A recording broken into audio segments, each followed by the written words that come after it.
Hi, இன்னைக்கு welcome to கேச்சி கிச்சனில் நாங்கள் இன்னைக்கு என்ன பண்ண போறோம்னா ஒயிட் குருமா தான் செய்ய போகிறோம். அதுவும் எங்கள் ஸ்டைலில் நாங்கள் செய்ய போகிறோம். வாங்க வீடியோக்குள்ளே போயிடலாம். இப்போ ஒயிட் குருமாவுக்கு கிரேவி பண்ணுறதுக்கு நம்ம அரைக்க வேண்டிய பொருள் மட்டும் நான் உங்ககிட்ட காட்டிடுறேன். இல்லை வெங்காயம், பச்சை மிளகாய், தேங்காய் இதை மூணுத்தையும் போட்டு சும்மா லைட்டாக வறுத்தா போதும்.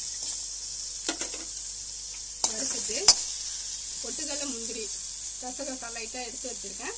அதையும் சேர்த்து வறுத்துக்கணும். லைட்டாக வறுத்துட்டு இதை மிக்சியில் போட்டு நான் அரைக்க போகிறேன்.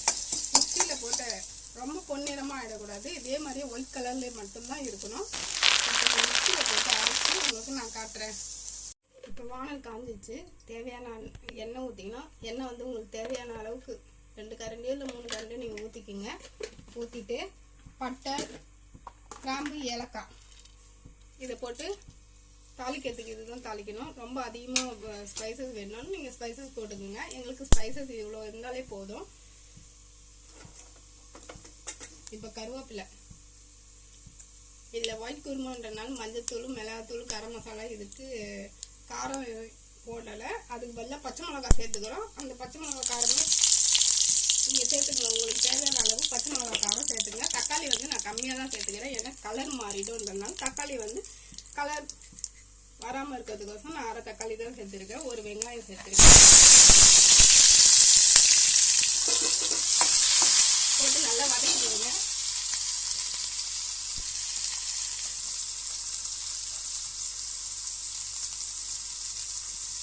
உப்பு உங்களுக்கு தேவையான அளவுக்கு உப்பு போட்டுக்கோங்க.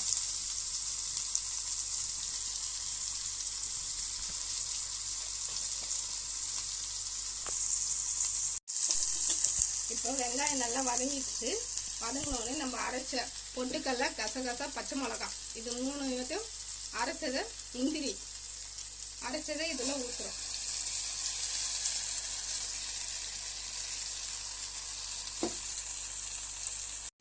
இந்த மாதிரி கிரேவி ஊற்றினோடனே உங்களுக்கு கிரேவி நீங்கள் உங்கள் வீட்டில் எத்தனை பேர் இருக்கீங்களோ அத்தனை பேருக்கு தகுந்த மாதிரி தண்ணி ஊற்றிக்கிங்க. தண்ணி ஊற்றி இது சுண்டின உடனே சிம்மிலே வச்சு சுண்ட வைங்க. இல்லாட்டி ஒரு மாதிரி திரிஞ்ச மாதிரி வந்துடும். ஆனால் சிம்மிலே வச்சு இது பண்ணுங்க. நாங்கள் 3 பேருன்றனால எங்களுக்கு தேவையான அளவு நாங்கள் தண்ணி ஊற்றிக்கணும். இது சுண்டின உடனே ஒயிட் குருமா ரெடி ஆகிடும். எங்கள் ஸ்டைலில் ஒயிட் குருமா இன்னைக்கு ரெடி ஆன உடனே உங்களுக்கு நாங்கள் காட்டுறோம். எங்கள் ஸ்டைல் ஒயிட் குருமா இன்னைக்கு ரெடி ஆயிடுச்சு. அதை டேஸ்ட் பண்ணுறதுக்காக ஒருத்தவங்க வந்து பேச போகிறாங்க.